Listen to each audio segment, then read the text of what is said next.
हे मातृभूमी वक्तृत्ववा विभव अर्पिये तुते अर्पिये नवी कविता सारा रेखा प्रति विषय तू शरण्य सारा देव देश आणि धर्म या नामापासून प्रेम करणाऱ्या उपस्थित खरं प्रत्येक जण आपापल्या नजरेतून आपापल्या आयामातून बोलत असतो. जसं गुरुजींनी आता सांगितलं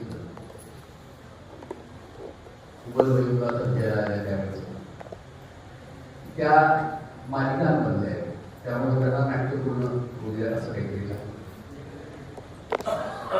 एका वकिलाला विचारलं हे रामायण आणि महाभारत याच्यामध्ये फरक काय तर तो वकील ना त्यांनी तिलकेत सांगितलं म्हणाला रामायण ही किडनॅपिंगची केस होती आणि महाभारत प्रॉपर्टी मधला आहे.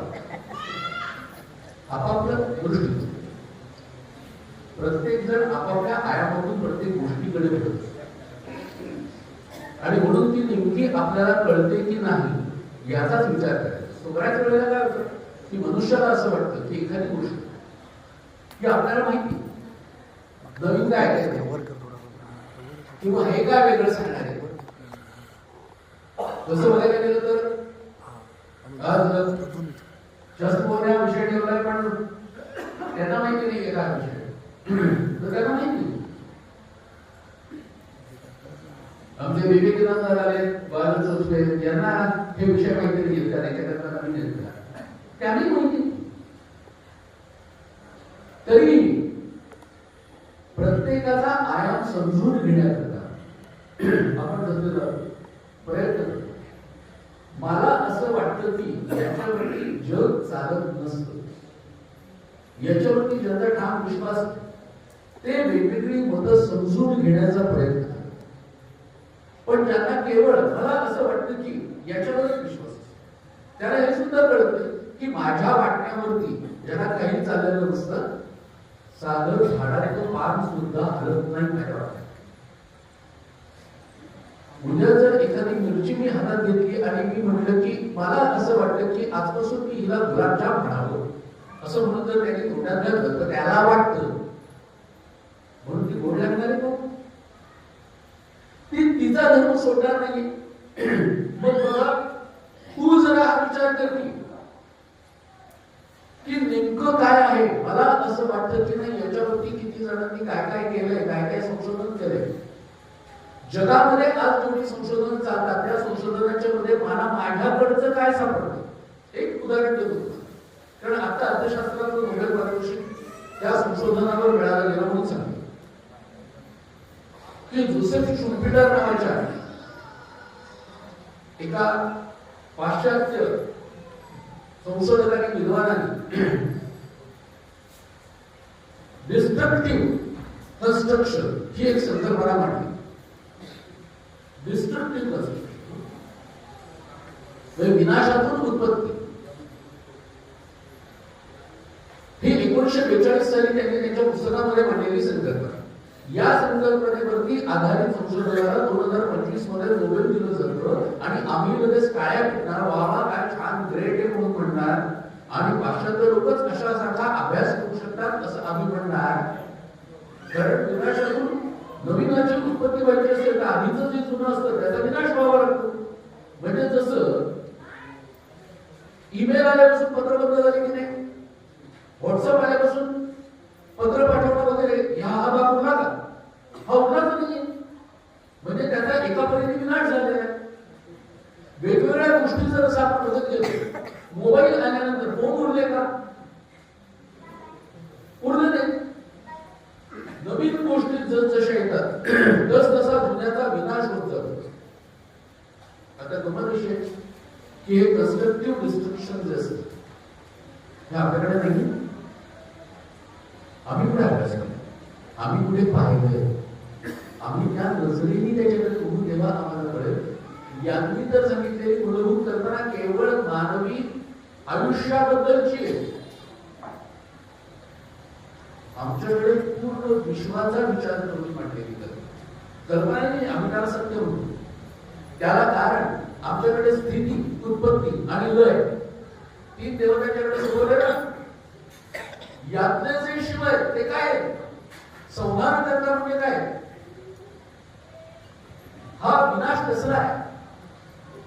राजाची मूर्ती जर आपण पाहिली तर एका हातात डमरू सृजन आणि दुसऱ्या हातात ज्वाळा आहे विनाश. विनाशातून नवनिर्मिती हे आमच्याकडे आम्हाला दिसत नाही. याच पद्धतीचे मंत्र आमच्याकडे ते जरी पाहिले तरी कळेल. पण हे जर सदृढ नियंत्रण असेल तर असं काहीतरी आलंय, नवीन आलंय आणि ते गोऱ्या माणसाकडून आले म्हटल्यानंतर आम्ही फक्त तेच किती ग्रेट असं म्हणतात. आणि आमच्याकडे यज्ञानाने जी कर्म चाललेली आहे त्याच्याकडे मात्र आम्ही काय काहीतरी चाललंय असं म्हणून त्याच्याकडे पाहिलं. ही आमची अवस्था.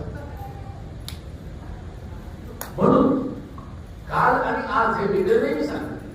हे एकाच विषयामध्ये दोघेही अभिप्रेत आहेत, अनुसूत आहेत की बोला ते वेगळे करताच येऊ शकत नाही. कारण आज जर विचारलं हिंदूंचं स्वतःच्या धर्माबद्दलचं असलेलं ज्ञान हे अत्यंत न्यून आहे. कारण हिंदू म्हणजे काय असं विचारलं आम्हाला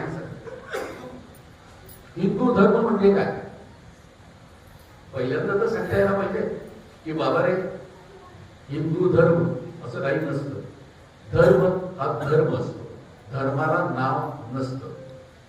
मला सांगता यायला पाहिजे ना, त्याकरता मला माहिती असायला पाहिजे. धर्माला नाव एकच असतं, धर्माला धर्म हेच नाव असतं. बाकी अनेकांनी जी दिलेली आहेत ती सगळी विशेषण आहेत, ती जोडलेली आहेत. मग याला सनातन धर्म म्हणतात काही जण. सनातन नित्य नूतन, जो कधी निर्माण झाला ते माहिती नाही, जो कधी नष्ट होणार नाही असा, म्हणून त्याला सनातन म्हणतात. काही जण त्याला आर्य म्हणतात. आर्य या शब्दाचा अर्थ आर्य द्रविड वगैरे समजले ती सगळी जुनी थिअरी कधीच बाद पण झाली.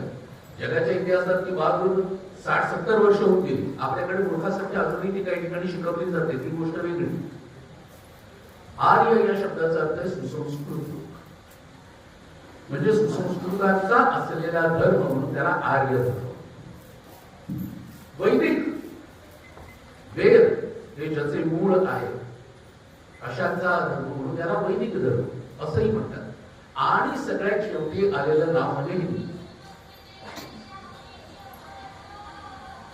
एकाने सांगितलं असं आहे, पण हिंदू हा शब्द इराणी शब्दकोशाप्रमाणे काळा, दरोडेखोर, चोर असा त्याचा अर्थ आहे. मग तो आपण निर्वाहिता का असं कसं तुम्ही म्हणतात?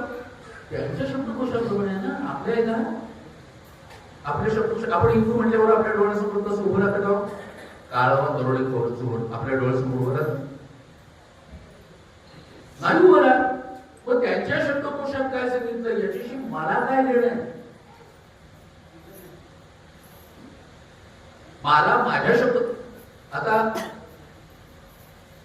व्याख्याने म्हणून मी सांगू शकतो, प्रवचनात असतो तर नसतो सांगू शकतो. बरं की इंग्रजीमध्ये मिठी मारण्याला काय शब्द आहे तो आपण बघायला. तो शब्द मराठीमध्ये तसाच वापरला जातो का? लक्षात आलं म्हणजे की इराणी शब्दकोशात कशा करतात आणि त्याचा अर्थ काय याच्याशी मला काय घेणं? मला घेणं आमचे लोक कसे हिंदू म्हटल्यानंतर डोळ्यासमोर काय येतं? तो योगसंधीचे लिहून ठेवलंय ते मला दिसतं, वाघ्यांनी जे लिहून ठेवलंय ते मला दिसतं, पूर्वी जे प्राचीन काळी इथे येऊन गेले त्यांनी जे लिहून ठेवलंय ते मला दिसतं. ते सगळे म्हणजे हिंदू आहेत. मग असं मला दिसत असून सुद्धा मी इराणी शब्दकोश कुरवाळत राहायचं का? मग काही जण हिंदू वगैरे म्हणतात, ते आपल्यामध्ये असलेलं हीन टाकून देतात, त्याला हिंदू असं म्हणतात. म्हणजे जो सतत प्रगती पथावरती अग्रेसर होत राहतो तो हिंदू. हिंदूची व्याख्या अनेकांनी अनेक प्रकाराने केली.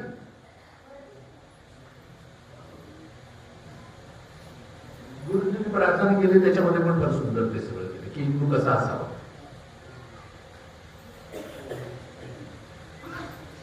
टिळकांनी वेगळ्या प्रमाणे केलेली, विनोबा भावेंनी वेगळ्या प्रकाराने केलेली, सावरकरांनी वेगळी केलेली व्याख्या, असं अनेकांनी. बरं, हेही आमच्याकडे स्वातंत्र्य हवं. वेगवेगळ्या विचारांना एकत्र असलेलं स्थान हे आमच्याकडचं वैशिष्ट्य आहे. अनेकता में एकता हा जो आमच्याकडचा भाग आहे, हा जगामधल्या कोणत्या धर्मामध्ये दिलेला आहे ते मला सांगा. मुळात होतं काय की आपल्या धर्माचा अभ्यास तर नसतोच, पण जगातल्या धर्माचाही अभ्यास नसतो. म्हणून आपल्यातलेच अनेक जण सो कॉल्ड शहाणे, सध्या शहाण्यांचं एक संमेलन भरलंय ना तिथं साताऱ्याला, ज्याला साहित्य संमेलन असं म्हणतात. मी त्याला बऱ्याच वेळेला नाहित्य संमेलन.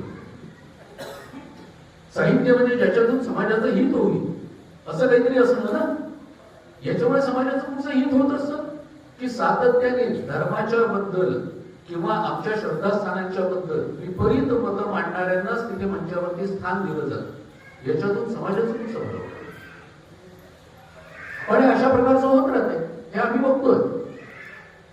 मग असे सगळे वेगवेगळ्या प्रकारचे विचार मांडणारे असे लोक ज्या वेळेला सगळे धर्म सारखाच सांगतात असं जेव्हा भोंगळपणाने बोलतात ना, तेव्हा कळतं की यांचा इतर धर्माचा काहीही अभ्यास नाही.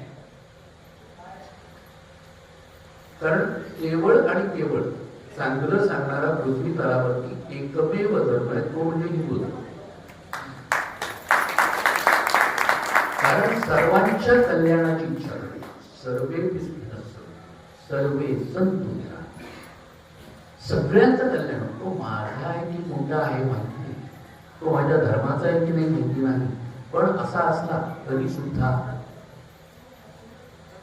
त्याचेही कल्याण. जो जे वांछील तो ते लाभो हिंदू जात असं नाही म्हटलेलं माऊलींनी, प्राणीजात म्हटलेलं. सगळ्यांच्या करताचं बसायला आहे, सगळ्यांचं भलं व्हावं हा जो भाग आमच्याकडे सांगितलेला आहे तो जगामधल्या कोणत्या धर्मात सांगितलाय, कोणत्या. पण हे आम्ही काहीही बोलत. वाय आय एम हिंदू नावाचं एक फार सुंदर गुगल केलं तर तुम्हाला तो पेपर वाचायला मिळेल. एका तमिळ मुलांनी लिहिलेलं आहे वाय आय एम हिंदू. त्यात तो असं लिहितो की तो ज्या वेळेला कॅनडामधून न्यूयॉर्क कडे चाललेला होता त्यावेळेस त्याच्या बाजूला एक अमेरिकन मुलगी बसलेली.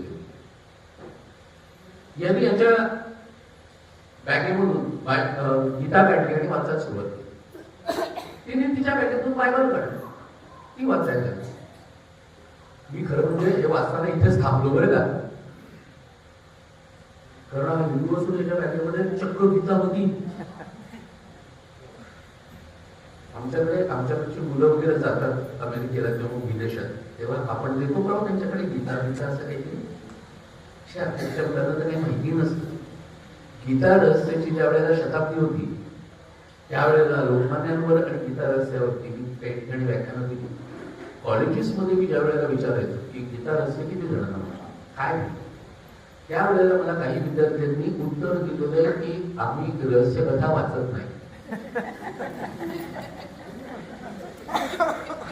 गीता रहस्य नावावरून रहस्य कथा वाटते, पण या बाबांनी कधी टिळकांचं गीता रहस्य घडून सुद्धा पाहिलं नाही. ही व्यवस्था आमच्याकडच्या मुलांची आहे. तिथे हा विदेशात गेलेला मुलगा चक्क विमान प्रवासामध्ये गीता काढून वाचतो आणि या मुलीचं सहज लक्ष गेलं. तोही मानवी स्वभाव असतो नाही का. बस मधून ट्रेन मधून जाताना सुद्धा शेजारचा माणूस काय वाचतो, लोकं करण्याची वृत्ती असते ना शेजारी बसले. तिने त्याला विचारलं काय आहे, तर म्हणाला भगवद्गीता. ती म्हणाली म्हणजे काय, तो म्हणाला आमचा धर्मग्रंथ. ती म्हणाली तुमचा धर्मग्रंथ म्हणजे तुम्ही कोण. तो म्हणाला मी हिंदू आहे. You are Christian. तो म्हणाला no I am Hindu. Okay you are Mohammedan. तो म्हणाला not Mohammedan. Then you must be Christian. तिला विचारलेला जगामध्ये दोनच धर्म आहेत असं माहिती. एक ख्रिश्चन, जो ख्रिश्चन नसतो तो मुसलमान. मुसलमान नसतो तो ख्रिश्चन, तिला एवढं दोनच धर्म माहिती. नाही म्हणाला मी हिंदू आहे, ओके म्हणाली, म्हणजे या दोनापैकी नाही. तो म्हणाला हो. मग अशा या धर्माचे किती स्वरूप आहेत जगात, किती स्वरूप आहे, भरपूर आहेत म्हणाला. किमान 100 कोटी तरी असतील जगभरात. एवढे ओके म्हणाले, मग हा तुमचा धर्मग्रंथ, आमच्या अनेक धर्मग्रंथांपैकी एक म्हणा. म्हणजे म्हणजे म्हणाला आमचा धर्मग्रंथ नाही तो. रामायण, महाभारत आहे, 18 पुराण आहेत, 10 उपनिषद आहेत. बघा एवढं सगळं त्यांना माहिती होतं, हे महत्वाचं. म्हणाले की मला कोण म्हणाले एवढे धर्मग्रंथ, मग ते तुम्ही वाचता का नाही? अख्खा जन्म पुरा पडेल, सगळे वाचायला पाहिजे असं आपल्याकडे अभ्यास नाही घेऊ. ज्याला जे आवडतं ते तो घेतो आणि ते वाचतो. हो ग्रेट. तो म्हणाली तुमचे देव भरपूर आहेत म्हणाला, 33 प्रकारचे, 33 कोटी म्हणजे 33 प्रकारचे, 33 प्रकारचे. बापरे म्हणाले, मग तुमच्याकडे हाणामाऱ्या होत असतील कशाबद्दल? नाही, जो ज्या देवाचा असेल तो विरोधी देवाच्या लोकांना मारत असेल ना, नाही म्हणत, ते तुमच्याकडे होत, तुमच्याकडे. तुम्ही त्यांची प्रार्थना मंदिरं सुद्धा फोडता, दोन्हीकडे फोडतात ना. ख्रिश्चनांच्या मध्ये 272 पंथ आहेत, मुसलमानांच्या मध्ये 657 जाती आहेत. आपल्याला माहिती नसतं एवढं. तर म्हणत ते तुमच्याकडे फोडतात, आमच्याकडे असं काही फोडत. उलट म्हणाला आमच्याकडे कित्येक देव एका छताखाली सुखाने ना. ज्याला जो आवडतो तो तिथे जातो, त्याच्यासमोर बसतो, त्याला जे काही म्हणायचं असतं ते म्हणतो, त्याची उपासना करतो, नमस्कार करतो, निघून जातो. बापरे म्हणाले, म्हणजे देवांमध्ये पण एवढी मोठी डेमोक्रेसी, एवढी लोकशाही, एवढा मोकळेपणा. तो म्हणाला हो आहे ना आमच्याकडे. म्हणजे म्हणाले तुम्ही खूपच प्रगत. तो म्हणाला हे उपकरण ते तुम्हाला अजून समजायचं, त्याला काय काय बरं म्हणाले. मला हे तुझं एक एक ऐकते ना, त्यावेळेला असं वाटायला लागलं की आपणही तुझ्या धर्मात यावं. म्हणाले मला तुझ्या धर्मात येता येईल का? तो म्हणाला नाही. असं का म्हणाल? मग तुम्ही वाढणार कसे? तो म्हणाला आमच्याकडे आम्ही प्रचार प्रसार करत नाही, आमच्या धर्मात हे आम्हाला लोकांच्या गळे पडत नाही. कोणी यावं ही काही आम्हाला आमच्या धर्माने दिलेली आज्ञा नाहीये की काही करा पण लोकांना पाठवा आणि आणा तुमच्या. नाही तसं नाही म्हणाले. तो म्हणाले शिवाय आमच्याकडे असंही काही नाही की बाप्तिस्मा किंवा सुद्धा हे जे तुमच्याकडे आहे तसं झालं की मग तो त्या धर्मात जातो, तसं आमच्याकडे काही नाही. बाप रे म्हणाले, म्हणजे मग मला इच्छा असली तरी तुमच्या धर्मात येता येणार नाही? नाही म्हणाले येता येतं. तो म्हणाली कसं? तो म्हणाला ज्या क्षणाला तुला असं वाटलं की आपण हिंदू व्हावं त्या क्षणाला तू झालीस, वेगळं काही करायला. फक्त आमच्या धर्माचे अभ्यास काय काय आहे काय काय नाही ते बघ, त्याप्रमाणे व्हा, तर तसं, अन्यथा नाही होणार. इतका मोठेपणा जगामध्ये कोणत्या धर्मात आहे?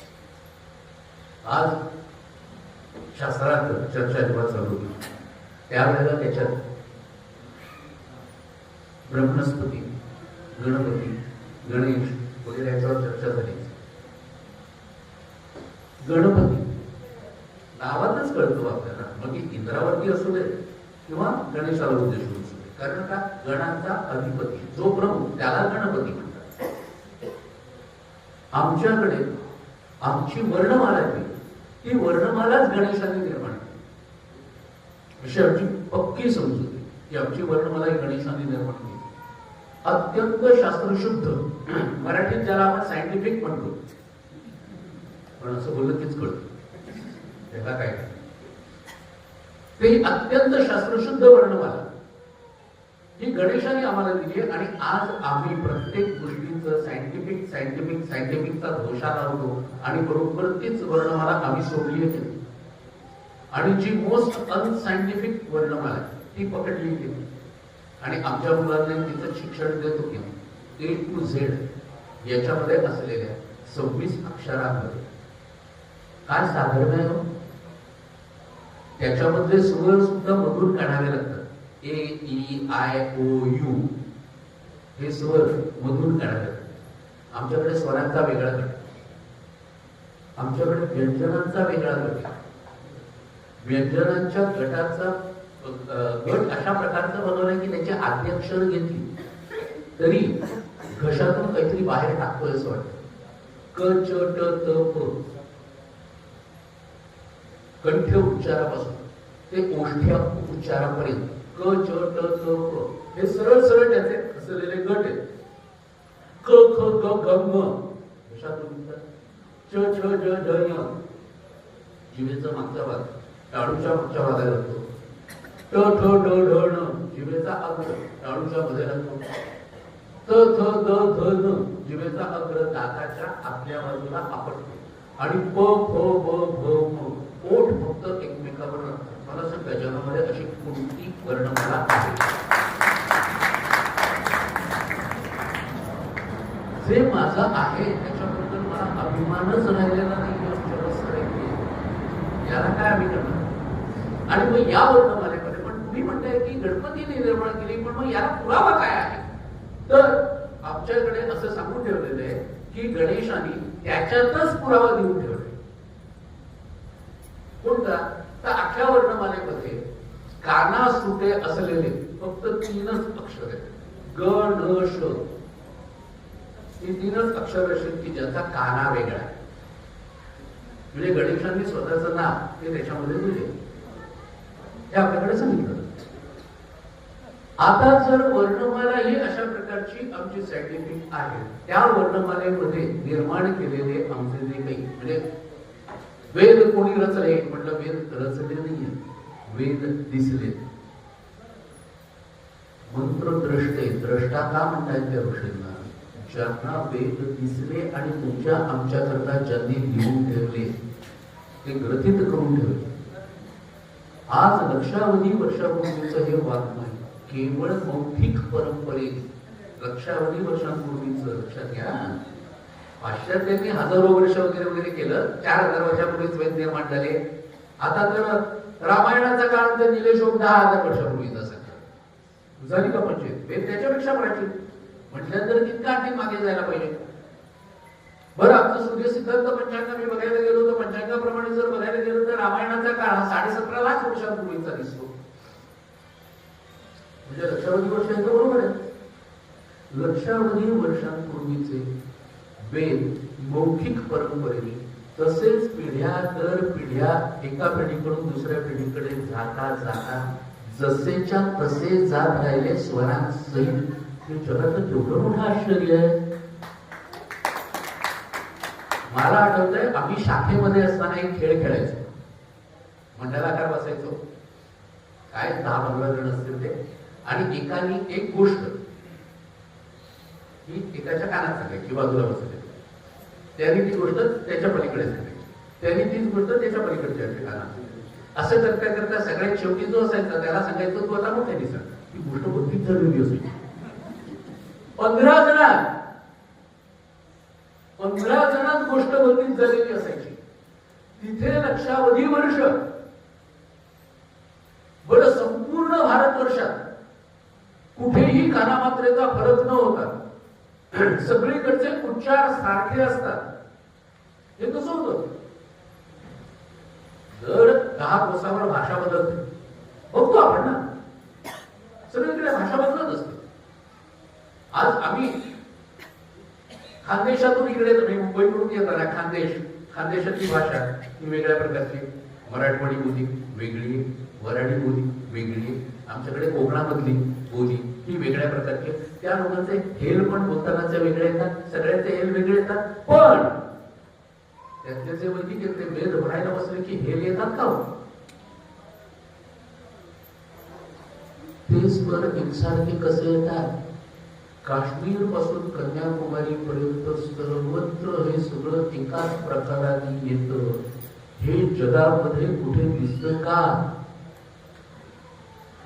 मी माझा गौरव सांगायला हवा माझ्या तोंडात, माझ्या धर्माचा गौरव सांगायला पाहिजे. मी ज्या धर्मात जन्माला आलो त्या धर्माचं जर हे वैशिष्ट्यच मला माहिती नसेल तर कठीण होतं. आणि मग वेद कठीण पडतात म्हणून उपनिषदांच्या कर्मी ते आणखीन जरा सोपे करून सांगण्याची प्रक्रिया, या ज्या सगळ्या प्रक्रिया आहेत मुळात होतं कसं माहितीये का? पण वेदात अमक सांगितलंय का, वेदात तमक सांगितलंय का, असे शंका असून आपल्याकडे बरेच असतात. एकाने विचारलं, पाणिनीय व्याकरण सूत्रामध्ये स्त्रियांच्या अलंकाराचं वर्णनच नाही, म्हणजे पाणिनीच्या काळामध्ये स्त्रियांचे अलंकार नव्हते, स्त्रिया अलंकार झाले. पाणिनीचं व्याकरणशास्त्र स्त्रियांच्या अलंकाराचं वर्णन करणार आहे तर ते व्याकरणशास्त्र म्हटलं. तसं तुला माहिती नव्हतं, महाभारताच्या 97,000 श्लोकांमध्ये माणसाच्या पडजिमेचा उल्लेखच नाही. म्हणजे महाभारत काळामध्ये माणसाला पडजीम नव्हती असं म्हणायला पाहिजे ना, पण त्याचा उल्लेखच नाही. पण महाभारत पडजिमे करता आहे का? जे ज्या करता आहे ते त्याप्रमाणे बघायचं.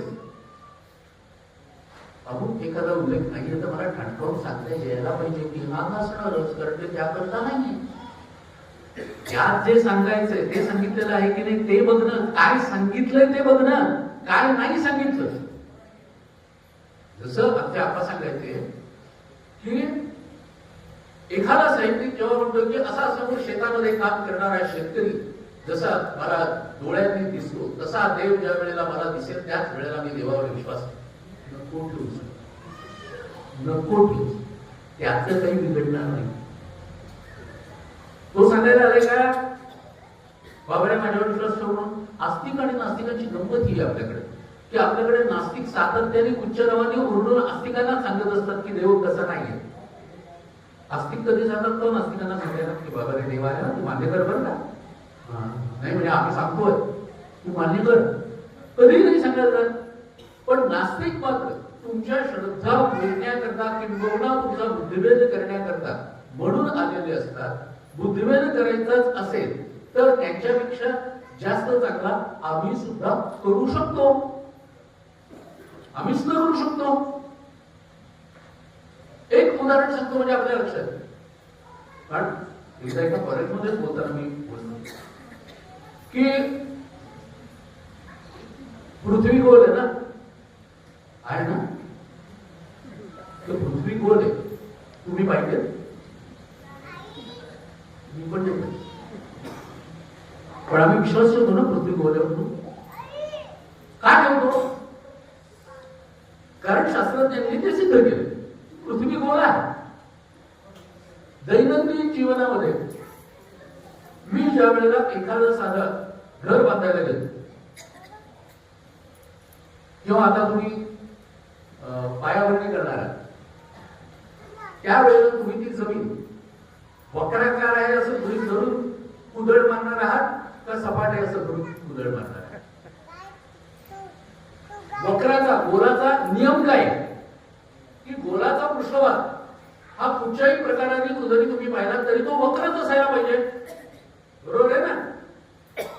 वर्तुळ जर आपण लक्षात घेतलं तर वर्तुळ कधीतरी कुठेतरी सपाट असतं का? वर्तुळ हे नेहमी वक्राकारच असतं. पण आपण घर बांधायला घेतो त्यावेळेला पृथ्वी गोल आहे असं समजून बांधायला घेतो का जमीन सपाट आहे असं समजून बांधायला घेतो? जमीन सपाट आहे असं समजून. त्यातून एका धर्माच्या धर्मग्रंथात तर सांगितलंच आहे की पृथ्वी चपटी आणि सपाट आहे. तर म्हटलं जर आपण सपाट आहे हे बघतोय तर मग पृथ्वी गोल आहे याच्यावर विश्वास का ठेवायचा?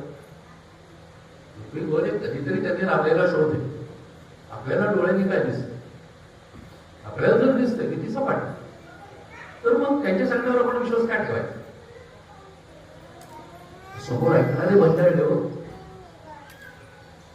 त्याच्या एखादी लगेच गौरव मला विचारला नवीन शोध लागलाय का, पृथ्वी सपाट असल्याचा नवीन शोध लागलाय का, नेमकं काय तुम्ही असं का म्हणताय, आणि तुम्ही ठासून सांगता येते तर्क बरोबर आहे, तर्काप्रमाणे विचार करायला गेलं तर ते बरोबर आहे, पण असा खरंच शोध लागलाय का म्हटलं अजिबात अजून तरी असा काही शोध लागलेला नाही. पृथ्वी गोलच आहे याच्यावरती माझाही विश्वास आहे. मी जरी ती पाहिलेली नसेल तरी सुद्धा मी विश्वास ठेवतो, कारण शास्त्रज्ञांनी तसा शोध लावलेला आहे. मग जर मी शास्त्रज्ञांवर विश्वास ठेवावा असं वाटत असेल तर योगी या दुर्लभ तोम्या लेखीला सजणी असं सांगणाऱ्या माऊलींवर मी विश्वास का ठेवू नये याचं कोणी उत्तर मला द्यावं ना. मी तुकाराम महाराजांच्या एवढा, ज्ञानेश्वर महाराजांच्या एवढा, समर्थानंद स्वामींच्या इतका मी मोठा नाव आहे का?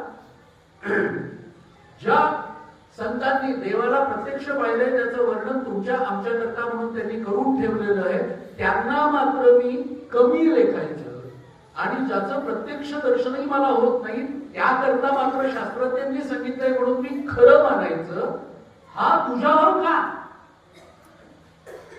हे आम्हाला विचारता यायला पाहिजे. म्हणून म्हटलं की बुद्धिभेद त्यांनाच करता येतो असं नाही. बुद्धिभेद करायचा जर ठरवला ना तर आस्तिक मंडळी अधिक चांगल्यापैकी बुद्धिभेद करू,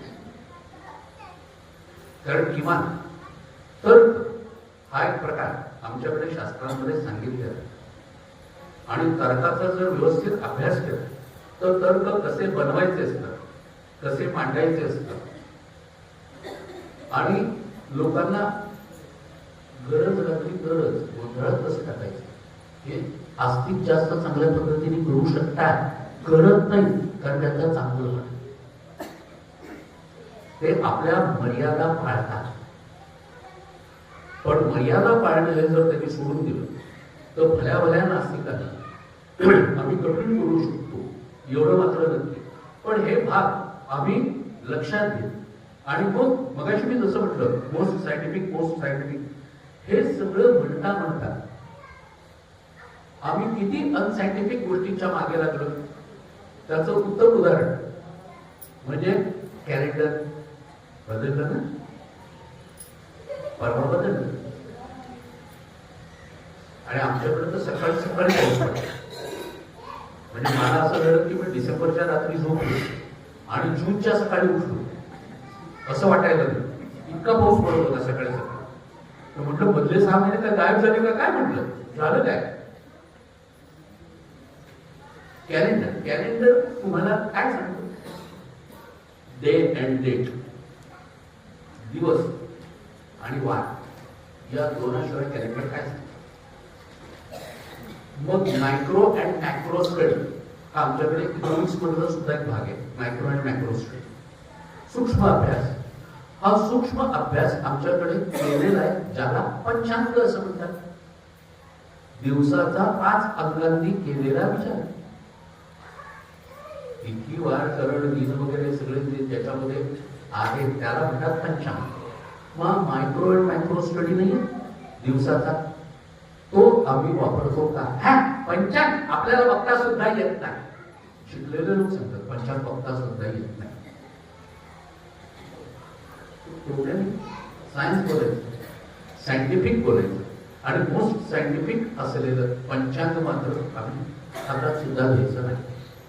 आम्हाला आमचा बर्थडे लक्षात असतो, जन्मतिथी लक्षात असते का?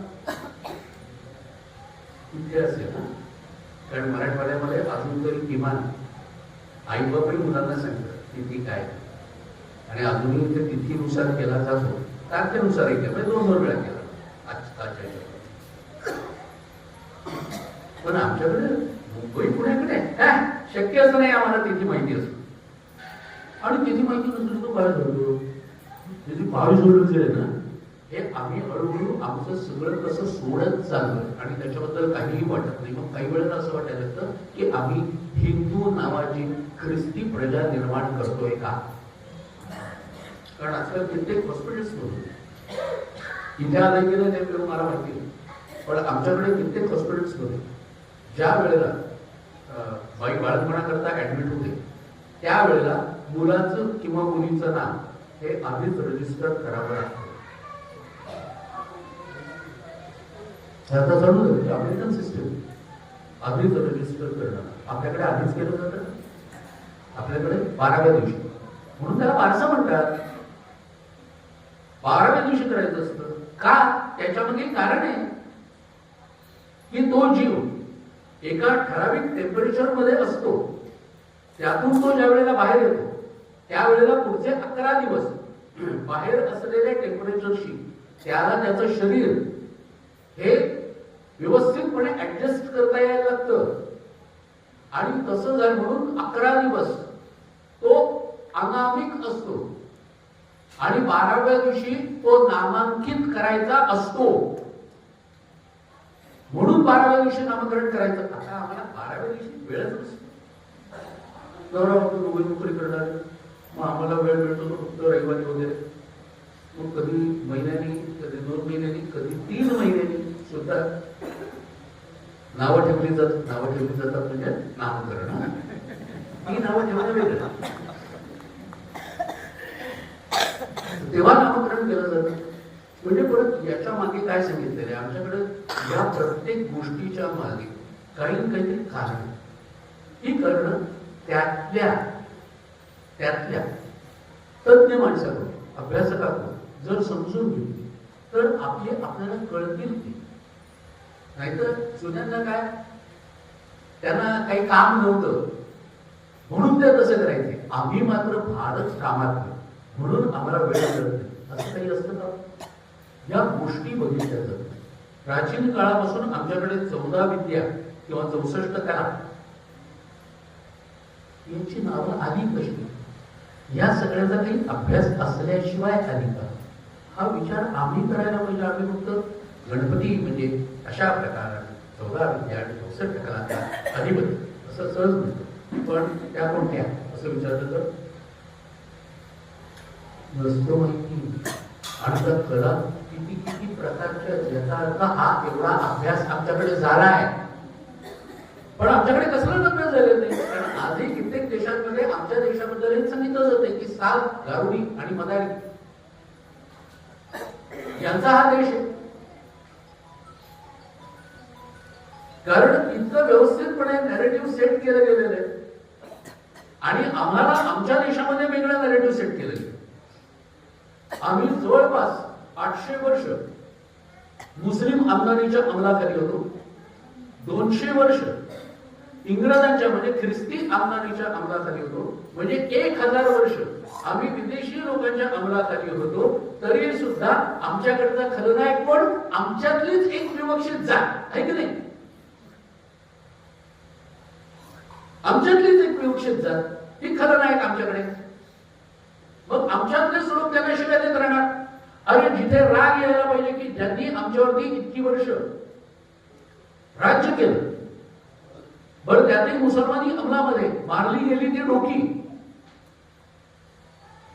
डोकी मारलं गेल्याचं फार मोठं नुकसान नसतं, तत्कालीन असतं.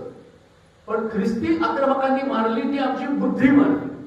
आणि बुद्धी मारल्याचं नुकसान हे सार्वकालिक असतं, जे आजही आम्ही अनुभवतो. आणि म्हणून यांच्याबद्दल, त्या आक्रमकांच्या बद्दल आमच्यामध्ये राग नाही राहिलेला. आमच्यामध्ये राग कोणाबद्दल आहे? आमच्यातल्याच एका जातीबद्दलचा राग.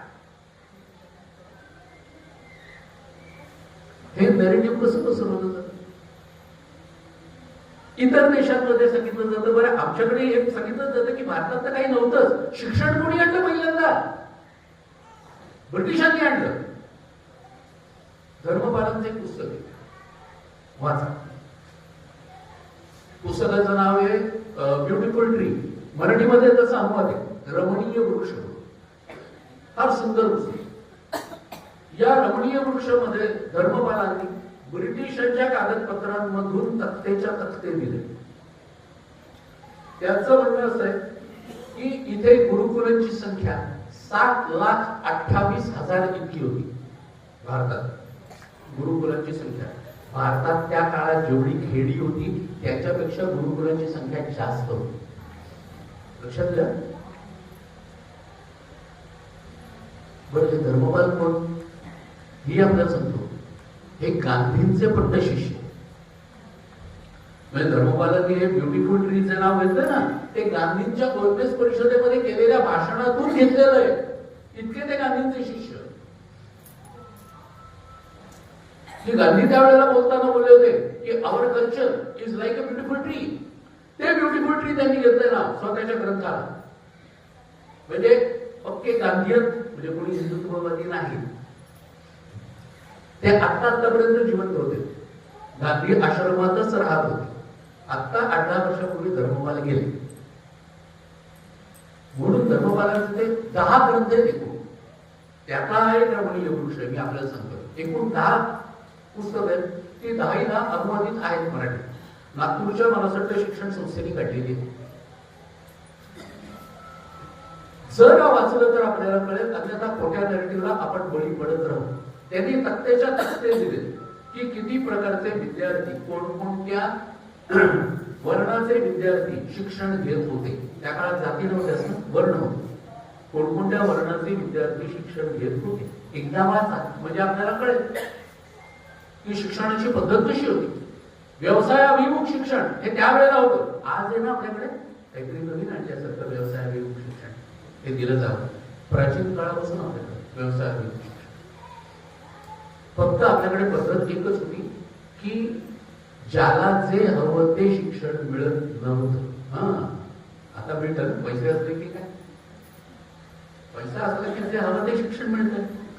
त्यावेळेला तसं नव्हतं. मग तुम्हाला जे शिक्षण योग्य असेल ते ठरवणार कोण? गुरुमंडळी ठरवणार आहे की याला कुठल्या प्रकारच्या शिक्षणात देणार. याचा अर्थ ऐकू टेस्ट घेतली जायची, त्यातून ठरवलं जायचं. ते शिक्षण त्या विद्यार्थ्याला दिलं.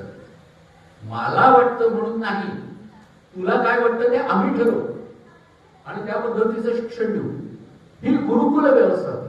बरं, त्याच्याही पलीकडे तुम्ही आणखी गेलात. रामायण काळात जर आपण गेलात तर रामायण काळामध्ये आपल्याला असं दिसतं की गुरुकुल व्यवस्था जी होती त्या गुरुकुल व्यवस्थेमधले लोक, शिक्षणाला आलेले विद्यार्थी सुद्धा यांच्याकडून फी घेतली जायची नाही. कोणत्याही रीतीने ऍडमिशन फी नाही, मंथली फी नाही, कॅपिटेशन फी नाही, डोनेशन नाही, काही नाही. फुकट शिक्षण, राहून शिक्षण, म्हणजे जेवण खाण घेऊन शिक्षण, हे सगळं फुकट. त्यांना शिकवणारे जे अध्यापक होते ते विनावेतन शिकवायचे. कसं शक्य आहे? आपल्याला असं वाटतं आज कसं शक्य आहे विनावेतन शिकवणं? शक्य आहे का? वेतन कशा करता लागतं? 4 गोष्टींकरता लागतं. अन्न, वस्त्र, निवारा, औषधोपचार, या 4 गोष्टींकरता वेतन लागतं. याच्या पलीकडे माणसाला पैशाची गरज असते का? या 4ही गोष्टी त्यांना मिळत होत्या फुकट. मग ते विनावेतन करतील यात आश्चर्य काय? पण मग मुलं, हजारो लाखोच्या संख्येने मुलं असायची शिकायला. त्या सगळ्यांचं शिक्षणाचा खर्च वगैरे त्याकरता राज्य व्यवस्था समजून दिली की रामायण काळामध्ये राज्य व्यवस्था 3 स्तरांची होती. हे आपल्याला माहिती आहे. मी माझ्या अपरिचित रामायणामध्ये सगळं सांगत असतो. 3 स्तरांची राज्य व्यवस्था. याचा सगळ्यात शेवटचा स्तर हा सचिव किंवा मंत्री, म्हणजे राजाचे पगारी नोकर. राजाकडून पगार मिळतोय. मग राजा आणि त्याच्यावरती असलेला सगळ्यात प्रमुख भाग म्हणजे ऋषी मंडळ. हे पण 8 आणि सचिव पण 8. आता ऋषी मंडळ कशा करतात? तर राजा जर चुकला तर सचिव त्याला सांगू शकतात का की राजा तू चुकतोयस, मार खातील. राजाचे पगार ना करते, राजा काढून टाकेल त्यांना. त्यामुळे ते नाही सांगू शकत. राजा चुकतोय डोळ्यासमोर डळडळीत दिसत असून सुद्धा ते सांगू शकत नाही. मग अशा वेळेला राजाला असं थोपवणार कोणीतरी लागतं. ते असायचं ऋषी. ऋषी त्याला सहजपणे सांगू शकायचे का? कारण ऋषी राजाच्या एका पैसे सुद्धा विंधेत नव्हते. 1 पैसाही ते घ्यायचे नाही. पगार म्हणून काहीही नाही, फुकट असायचे. याचे प्रमुख 2 आपल्याला दिसतात रामायण. वसिष्ठ आणि वामदेव हे सातत्याने दरबारात दिसतात. इतकंच नाही, विश्वामित्र जेव्हा येतात आणि रामांना मागतात त्यावेळेला दशरथ नाही म्हणून सांगतो, त्यावेळेला वसिष्ठ त्याला खडसावून आठवण म्हणून देतात. गोसिष्ठ खडचव का शकताय? म्हणजे राजाचे पगारी नोकर नाही, त्यामुळे राजाला त्याच्या कर्तव्याची जाणीव होती. ही हिंमत ऋषी मंडळात. म्हणून ऋषी मंडळ, राजा आणि सचिव असं 3 स्तरीय मंडळ हे त्यावेळेला असायचं. पण मग यातून परत तो प्रश्न उरतोच ना, ही गुरुकुल फुकट कशी असायची? तर क्षत्रिय राजांना याची चाड असायची. कारण हे जे 8 प्रमुख ऋषी आहेत मंडळामध्ये, या प्रत्येकाची मोठी मोठी गुरु. त्यांना नुसते पैसे जर राजाने देऊन केले तर ते घेणार नाही. मान्य कशाबद्दल पैसे असं तेच विचारते. म्हणून क्षत्रिय राजे मोठमोठे यज्ञ करा आणि त्या यज्ञामध्ये यांनाच ऋत्विज म्हणून बसवायचं. आणि आता यज्ञ केलाय म्हटल्यानंतर यज्ञामध्ये दक्षिणा आलीच. मग ती दक्षिणा देताना त्यांना लक्षावधी सुवर्णमुद्रा, 1000 गायी, आपण वाचलंच आहे ना, अमुक एका यज्ञामध्ये लक्षावधी सुवर्णमुद्रा आणि 1000 गायी त्या राजाने दान दिल्या. कशा करता? स्विस बँकेत ठेवतील म्हणून नव्हे, का माहितीये यापेक्षा आपलं घर बनणार नाहीये. उलट या गुरुकुलांकरता ते वापरलं जाणार. म्हणजे परस्पर विश्वास केवढा आहे की राजा काय माहितीये त्यांच्याच आधारावरती हे चालत आहे. पण राजांचं कधी वर्तन असं नाही की आपण याच्यावर काही उपकार करतोय, आणि त्यांचंही वर्तन असं नाही की राजाने हे आपल्याला दान दिलंय किंवा आपल्याकरता यज्ञ केलाय म्हणून आपण दबून जायचं आणि राजाला नीट उपदेश करायचा नाही, असं त्यांचं वर्तन नाही. ते राजाला सुनावू शकायचं. किती आदर्श व्यवस्था ही होती. आज अशा प्रकारची व्यवस्था जेव्हा आपण ऐकतो त्यावेळेला आजचा काळ जर आपण पाहिला आपला, आश्चर्य वाटायला लागतं. आणि सगळे ग्रंथातच राहिले असं दिसायचं. साध्या असलेल्या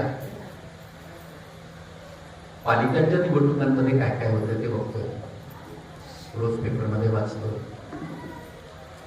पैशाची जादू न्यारी आणि पोराला त्याची हाव आणि सोडून घेतही झेप, पैशाच्या मागणी धाव, याची अवस्था. याला काय त्यावेळेला पुणे एकेकाळी असा समाज होता. हे सातत्याने काय ऐकायचं, कारण आम्हाला आज कसा समाज आमच्या डोळ्यापुढे असायला पाहिजे, निर्माण व्हायला पाहिजे, सातत्याने लोकांपुढे सांगता यायला. आणि आजही अशा प्रकारची काही चांगले लोक निश्चित आहेत, त्यात वाद नाही. पण त्यांचा आवाज हा त्या मनाने कमी, तो जास्तीत जास्त यायला पाहिजे, लोकांच्या पर्यंत पोचायला पाहिजे. नाही तर ही जी नॅरेटिव्ह असतात की भारताला आर्किटेक्चर तरी कुठे पाहिजे, आर्किटेक्चर वगैरे दिलं कोणी, सगळं आम्ही दिलं. पाश्चात्यांनी आम्हाला आर्किटेक्चर दिलं. मुघलांनी आर्किटेक्चरच नाही, मुघलांनी काय काय दिलं आपल्याला? बिर्याणी मुघलांनी दिली. मुघलांनी बिर्याणी. आमच्या डोक्यात ही येते की मुघल जिथून आले तिथे भात उगवत होता, पावसाचा प्रदेश आहे, जिथे भात उगवत होता तिथे बिर्याणी कसे बनवत होते. आणि त्यांनी दिलं आपल्याला. आपल्याकडे याच्यावरती पुस्तक असं ते माहिती नाही असतं आपल्याला. उत्तम बिर्याणी कशी बनवावी याच्याबद्दलच आपल्याकडचं प्राचीन पुस्तक ते नलराजाने लिहिलेलं. आजही मिळतं बरं का ते पुस्तक, आजही मिळतं बाजारात. त्या पुस्तकाचं नाव आहे नलपाक दर्पण.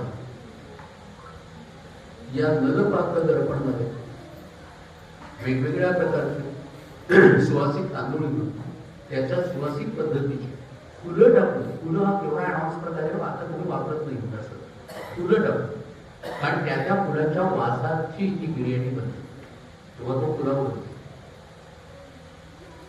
असे वेगवेगळ्या वासाचे कशा प्रकाराने भात तयार करायचे या सगळ्याचं वर्णन या इतक्या प्राचीन ग्रंथामध्ये नलपाक दर्पण. इतकंच नाही, ज्या भीमाबद्दल आपण ऐकतो, वल्लभाचार्य होता ना कीचकवधाच्या वेळेस, माहिती आपल्याला तो वल्लभ म्हणून आचार्य म्हणून राहिलेला भीमाने तयार केलेला पदार्थ तुम्ही आम्ही आजही मोठ्या आवडीने खातो. आज सकाळी पण श्रीखंड, हा श्रीखंड पदार्थ भीमाने तयार केलेला आहे. आणि मग तो तुमच्या आमच्या किती रुजलेला आहे की श्रीखंड त्यांनी पहिल्यांदा तयार केला हे आम्हाला माहिती नाही. अशा कितीतरी गोष्टी आहेत. आम्हाला मात्र असं सांगितलं तर हे हिंदुत्ववादी मंडळींना पण कळत नाही की त्याच्याकडच्या लग्नाचे वगैरे जे सगळे गोष्टी असतात त्या सगळ्यांच्या मध्ये पंक्ती ज्या बसतात त्या पंक्तींमध्ये केलेलं विष्णान्न हे जलेबिया प्रांतातून आले. इराण मधल्या जलेबिया प्रांतातून आलेली म्हणून तिला जिलबी असं म्हणतात. हे हिंदुत्ववादी सगळे जिलबी मात्र अगदी ओळखून खातात, पण ती जलेबिया प्रांतातून आली. परत बुद्धी व्यक्त करायची, कारण त्या प्रांताचं नाव जलेबिया असेल आणि आमच्याकडची जिलबी नामसाधन याच्या पलीकडे काय. जिलबी ही खूप प्राचीन काळापासून आपल्याकडे बनवली जायची.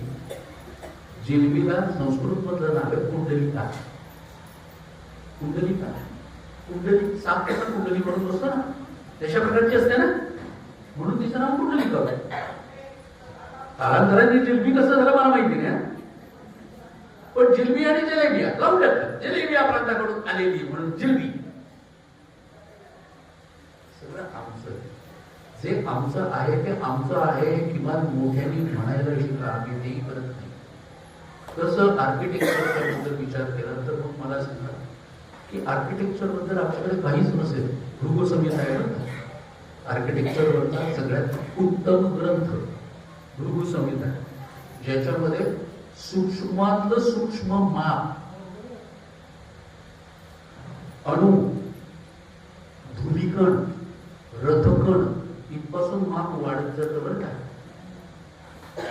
आणि इस्लामी आर्किटेक्चर मध्ये इतने गज लंबा इतने गज चौडा. कारण गज माप सूक्ष्म ते सूक्ष्म असावी लागतात ना, तेव्हा ते आपण करू शकतो. घर बांधण्याच्या वेळेला विचारा आर्किटेक्टला म्हणजे आपल्याला कळेल किती सूक्ष्म मापापासून त्यांना प्रयत्न करावे लागतात. ते आजही इतकी सूक्ष्म माप त्या भृगुसंहितेमध्ये. माझं परशुराम नावाचं माझं पुस्तक भगवान परशुराम, तर आता त्याची आवृत्ती संपली, आता नवीन आवृत्ती येते. त्याच्यामध्ये हा सगळा भाग मी दिलेला आहे. कारण परशुराम भृगूच्या वंशातले ना, आणि परशुरामांनी अख्खं अपराधनं वसवलंय. तो अपराधाचा भाग वसवलाय त्याचं कारण आर्किटेक्चर मध्ये असलेलेच ते त्यांचं कूळ आहे अख्खं. ते याच्यामध्ये भृगूंनी इतकं सगळं सांगितलेलं आहे. आणि आम्हाला सांगितलं तर आर्किटेक्चर मध्ये आम्हाला काहीच कळत नाही. माझा साधा प्रश्न असतो की मला एवढंच सांगा बाकी सगळं जवळ. 13,000 फूट उंचीवरती समुद्र सपाटीपासून 13,000 फूट उंचीवरती असलेलं केदारनाथाचं मंदिर कसं बांधलं गेलं. देवानी बांधलं असं म्हटलं की समजलं नाही. वर आर्किटेक्चर वगैरे काही लागत नाही आम्हाला. एवढे मोठाले असलेले दगड 13,000 फूट उंचीवरती नेले कसे गेले असते, ते एकमेकावर बसवले कसे असते बरं. त्याची रचना अशी की ते स्टोन लॉक सिस्टीमनी ते लॉक केलेले, सिमेंट वगैरे नाही घातलेलं मध्ये. हे कसं केलं. कोणार्कचं सूर्यमंदिर नशिबाने आजही त्याच्यावरती किमान चक्र शिल्लक आहे. जी चक्र दिवसाची वेळ अचूक आजही लागतात. आजही कसं केलं. या सगळ्याचा विचार काहीही अभ्यास नसताना केला असेल का. तुमचे ग्रंथ किंवा तत्सम काही नसताना हे सगळं निर्माण झालं असेल का.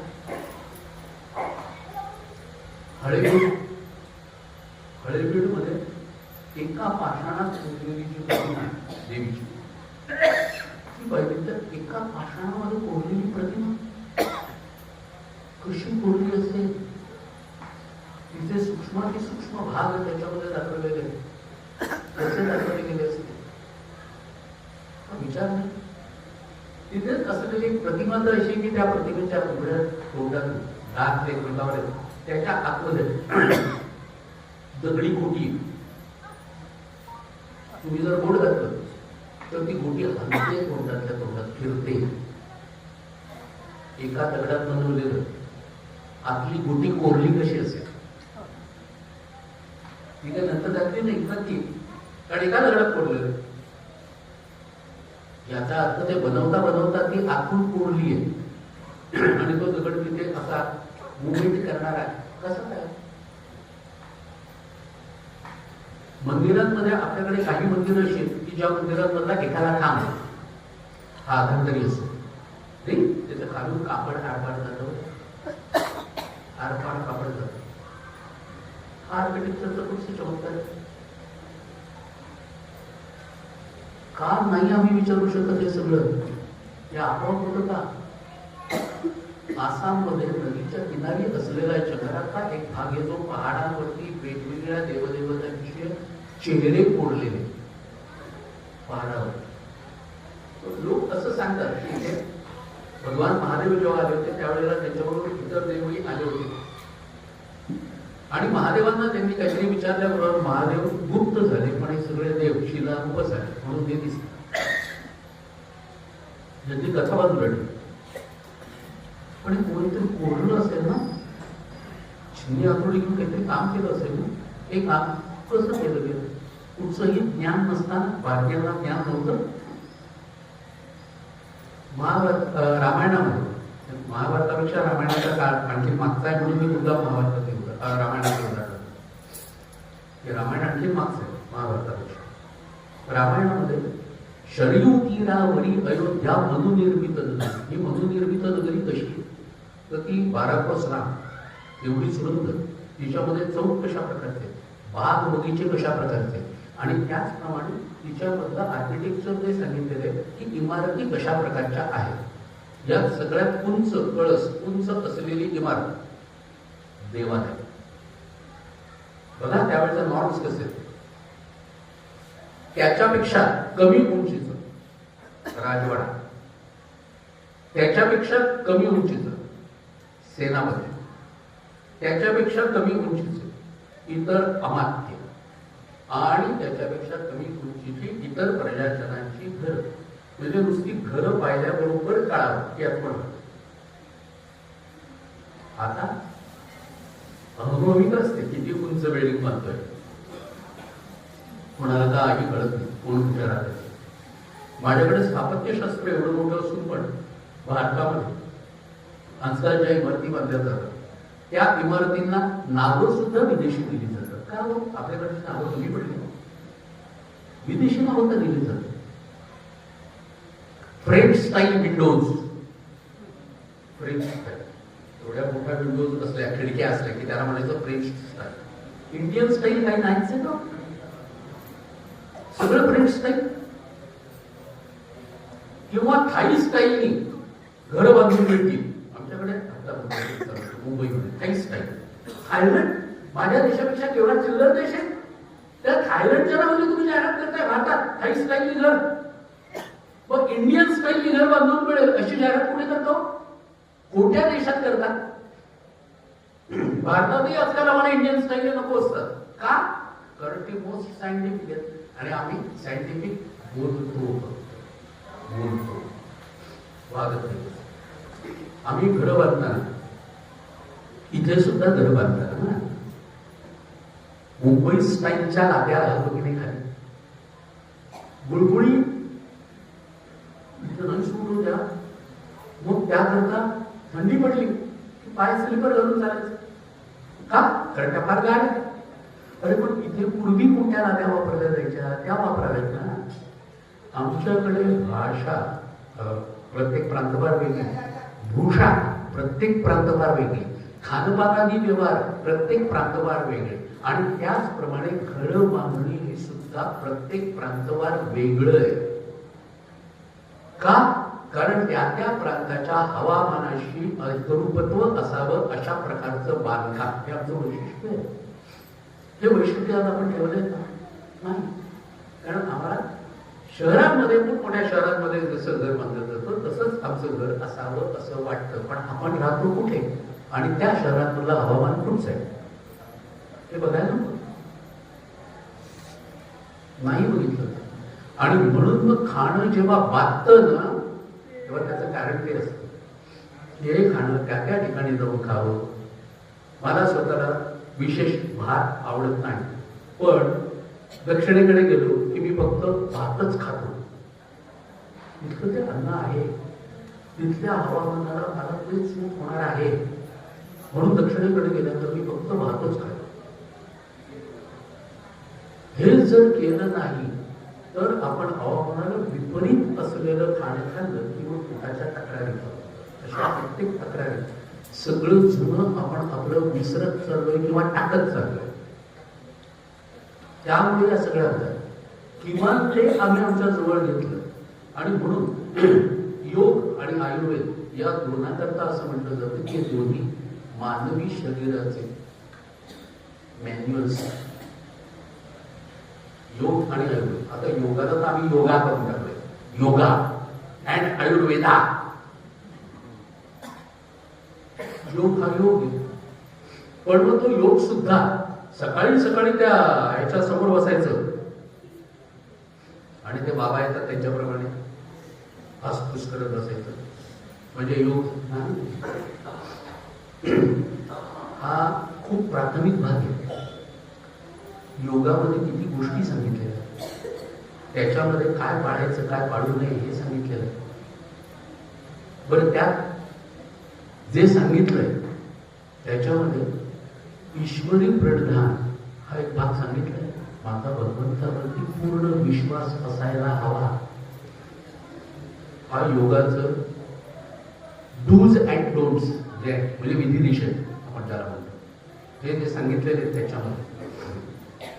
योगासन करणं वगैरे म्हणजे योग नव्हे. योग ही पूर्णपणे तुमची दिनचर्याच बनली तर त्याचा उपयोग होतो. म्हणजे आता अजिबात होत नाही असं म्हणणं मुळीच नाही, गैरसमज करून घेऊ. पण ते बघतो तेच म्हणजे सर्व काही असं समजून जर चाललो नाही तर आयुर्वेदाची गोष्टच अशी की वाघभट हे स्वतः उत्तम बल्लवाचार्य होते. बरं का, बऱ्याच जणांना हे माहिती नाही. वाघभट स्वतः उत्तम बल्लवाचार्य होते.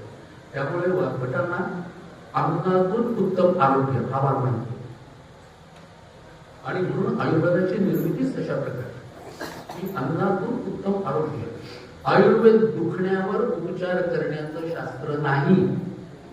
खूप जबाबदारीने बोलतो. आयुर्वेद दुखण्यावर उपचार करण्याचं शास्त्र नाही, तर आयुर्वेद मुळात तुम्हाला दुखणंच होऊ नये याच्याकरता असलेलं शास्त्र. आता दुखण्यावर उपचार केले जातात कारण तुमचीच सगळे चुका आहेत ना, त्या सगळ्याच्या मुळे केल्या जातात. पण मुळात मला कुठच्याही प्रकारचं दुखणं उद्भवू नये याकरता असलेलं आहे. पण हे आम्ही बघत नाही, कारण ते जे तिथून आलंय ते सगळं पूर्ण आमचं तसं झालेलं आहे ना. मंचुरियन आणि काय काय पिझ्झा बर्गर ते ड्रिंक्स याच्यामुळे आपण या कोठाराची एवढी वाट लावतो आपलं आपल्याला माहिती. आणि मग कधीतरी सांगत काय वर्षातून एकदा घेतलं तर, जर तुम्हाला सांगितलं असेल एकदाही नाही तर एकदाही नाही हे पाहायला, एकदा तरी थोडं तरी वगैरे असं करून नाही करत. योगाचा भाग हा सगळा आहे. आणि त्याच आयुर्वेदामध्ये जे आजकाल प्राणीशास्त्र म्हणून जे सांगितलं ना, हे आयुर्वेदात पण प्राण्यांना दिली जाणारी औषध, प्राणींनी काय खावं, कशा पद्धतीने राहावं, हा सुद्धा भाग आयुर्वेदात आहे. इतकं मोठं शास्त्र माझ्याकडे आहे, पण मला तातडीने बनवायचं असतं. त्यामुळे आमच्याच कडच्या लोकांनी प्रसारित करून टाकले. आयुर्वेदामध्ये कसं असतं माहितीये का, म्हणजे आजोबा आजारी पडले आणि त्यांनी औषध घ्यायला सुरुवात केल्यानंतर नातवाला बरं वाटतं. म्हणजे इतकं स्लो आयुर्वेद काम करतो. आम्ही आमच्या शास्त्राबद्दल इतरांनी खिल्ली उडवली म्हणून हे पसरवायला सुरुवात केली. आम्ही ती खिल्ली पकडली आणि आम्ही आमच्या शास्त्राची टिंगल करायला. माझ्या सदैवानी माझे गुरुवर्य हे निष्णात वैद्यराज होतेच आप्पा. आणि माझ्या घरात माझा मुलगा तो स्वतः निष्णात वैद्य आहे. कोविडच्या काळामध्ये कोविडचे जवळपास 3,500 रुग्ण त्यांनी बरे फक्त रिझल्ट 100%. एकही केस फेल नाही. म्हणजे हे आहे आपल्याकडे, पण आपल्याकडे असून सुद्धा मला झटपट बरं व्हायचं असतं. त्यामुळे मी जर आजारी पडलो, ताप जरी मला आला तरी मी डॉक्टरकडे जातो, एक सुई मारा, का कारण उद्या मला कामावर जायचं म्हणून सुई मारा. सुई मारल्यानंतर तो ताप तात्पुरता दबतो, शमतो, कुठेतरी पसरतो आणि मग तो कदाचित मोठं रूप घेऊन येऊ शकतो. याच्या उलट आयुर्वेदाने जर तो समूळ नष्ट होणार असेल तर आम्ही त्याच्याबद्दल आयुर्वेद काय करतोय का हे आम्ही बोलणार. त्याच्यापेक्षा आणखीन विडंबना आपल्या शास्त्राची आपण करत असलेली दुसरी काय असते. एक आता परत हा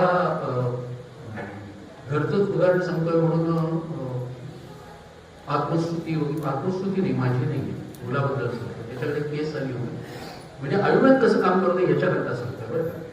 त्याच्याकडे एक केस आली होती, त्या मुलानं सांगितलं हायपर ऍसिडिटी मला. तर ह्याने त्याला सांगितलं की तू असं कर, जरा जाऊन तुझा 2D करून घे. हायपर ऍसिडिटीला 2D कशाला लागतो त्याने विचारलं. तो म्हणाला मी सांगतोय म्हणून करून घे, मला काही कळत नाही असं गृहीत धर, पण 2D करून घे. तो गेला आणि त्याने 2D करून आला. त्यांनी त्याला दाखवला त्याचा किती वाईट आहे बघतोयस ना. उद्याच्या उद्या कुठच्याही हॉस्पिटलमध्ये ऍडमिट हो आणि हार्ट सर्जन करून तुझ्या हार्टची सर्जरी करून घे, तुझ्या हार्टमध्ये गाठ आहे. आता मला सांगा, हायपर ऍसिडिटीची तक्रार घेऊन आलेला मुलगा, त्याला हा सांगतोय तुझ्या हृदयामध्ये गाठ आहे म्हणून 2D वाईट आला हे त्याला दाखवला. त्या मुलाची काय अवस्था झाली. तो म्हणाले मला कुणीच सांगितलं नाही असं, तुम्ही कसं सांगितलं. त्याप्रमाणे तो हॉस्पिटलमध्ये ऍडमिट झाला. तिसऱ्या दिवशी त्याची सर्जरी झाली. त्याच्या सर्जरीचा व्हिडिओ सुद्धा त्या सर्जननी सुद्धा परीक्षेला पाठवला. आणि त्या सर्जननी जेव्हा त्याला विचारलं की तुला कोणी सांगितलं, तर म्हणाला वैद्याने सांगितलं. वैद्य शक्यच नाही, वैद्याला काय कळतंय ना, वैद्य शक्यच नाही. तो म्हणाला हो आमच्या वैद्याने सांगितलं, नंबर दे म्हणा. त्याने नंबर दिला, त्यांनी परीक्षेतला फोन केला आणि त्याच्याशी बोलला. तो म्हणाला आधी हे सांगा की तुम्हाला कळलं कसं, कारण आम्ही सुद्धा हायपर ऍसिडिटी म्हटलं तर त्याच्यावर औषध दिलंच. तो म्हणाला हाच फरक आहे. डॉक्टर म्हणाला रागवू नका, पण समोरचा रुग्ण जे सांगतो ते आम्ही ऐकत नाही, आम्ही त्याच्याकडे बघत असतो आणि त्याची परीक्षा करत असतो. तो ज्या वेळेला माझ्याशी बोलत होता त्यावेळेला त्याच्या मानेची शीर ही फुगलेली होती आणि ती वेडी वाकडी उडत होती. त्याच्यावरून मी समजलो की याच्या हृदयामध्ये प्रॉब्लेम. हायपर ऍसिडिटीमध्ये औषध देणं खूप सोपं होतं ना, पण इतकं ज्या वेळेला वैद्याचं चौकस लक्ष राहतं त्यावेळेला रुग्ण बरा होऊ शकतो. हा रुग्ण त्या ऐन तरुण वयात 32-33 वर्षाचा तो मुलगा. इतका सगळा भाग आपल्या एका आयुर्वेदामध्ये आहे, पण आम्हाला तो बघायचा नाही, आम्हाला तो मान्य करायचा नाही. मग आमच्याकडे काही जण विचारतात त्याला की पण मग तुम्ही ऍलोपॅथी वाल्याचा का घेता, म्हणजे 2D करा, सोनोग्राफी करा, एक्सरे काढून आणा किंवा ब्लड रिपोर्ट काढून आणा, हे सगळं ऍलोपॅथी वाल्यांचं तुम्ही का करता, असं माझ्या मुलाला प्रश्न विचारतात. तो म्हटलं साधी गोष्ट आहे, ऍलोपॅथी वाल्यांचा आहे हे तुम्हाला कोणी सांगितलं. लक्षात घ्या, ऍलोपॅथी वाल्यांचा नाहीये, फिजिक्सने लावलेले शोध आहेत. त्या शोधाचा उपयोग ऍलोपॅथी वाले करतात, तसं आयुर्वेदवाल्यांनी का करू नयेत. लक्षात आलं की नाही. झटक्यात कळतंय ना रोगाचं निदान, जर मला झटक्यात होतंय तर मग आयुर्वेदवाल्यांनी का करू नये. म्हणून म्हणाला मी हे सगळं करतो, कारण ते त्यांचंच आहे याच्यावरती माझा विश्वास नाही. ते उपयोग करतात, आम्ही उपयोग करतो. देतोय ती औषधं म्हणाला काय ती शुद्ध आयुर्वेदाची, तेवढं फक्त बघायचं. इतकं सगळं भांडार जर आपल्याकडे आहे तर याच्याकडे आम्ही पाठ करू. वैद्यांना आजही आम्ही कमी लेखतो. तुम्ही बघा आयुर्वेद विद्यांच्याकडे औषधं घेतल्यानंतर मग डॉक्टर एवढे पैसे झाले, ऍलोपॅथीवाल्याला विचारतात. त्याच्याकडे जातानाच तो आधी सांगतो 1200 बाहेर ठेव मग आतमध्ये, कन्सल्टेशन फी 1200 बाहेर ठेव, मग आतमध्ये मुकाट्याने 1200 बाहेर ठेवतो, मग आम्ही आतमध्ये जातो.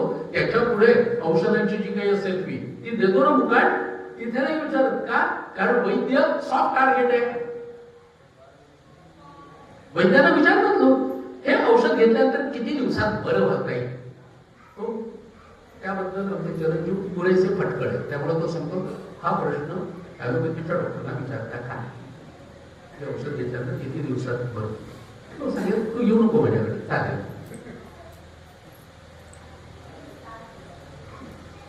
म्हणजे माझ्याकडे एवढं मोठं शास्त्र आहे जे केवळ तुमच्या स्वयंपाकघरातल्या वस्तूंवरती सुद्धा तुमचं सगळं आरोग्य कंट्रोल करू शकतं. त्याच्याकडे आम्ही अजिबात दुर्लक्ष करतो. ही जर आपली आजची अवस्था असेल तर मग या सगळ्याला जबाबदार पूर्वीच्या काळात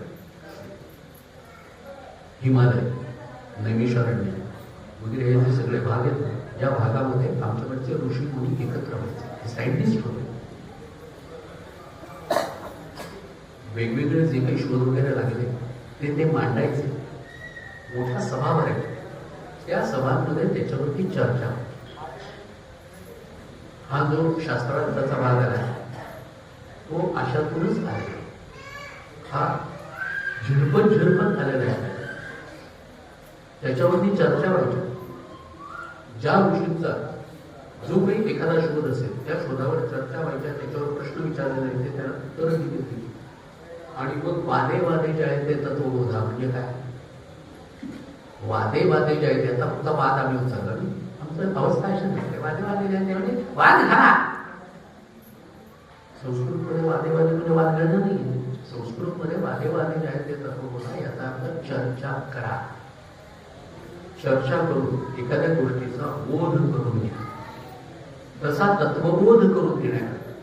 म्हणून हे सगळे वाद चर्चा व्हायचे, शास्त्रार्थ व्हायचे. हे सगळे शास्त्रार्थ होत असताना सगळे जमलेले, यातून एखादं नवनीत जे निर्माण व्हायचे ते मग पक्क म्हणून लोकांच्या हिताकरता म्हणून मग ते प्रस्तुत केलं जायचं.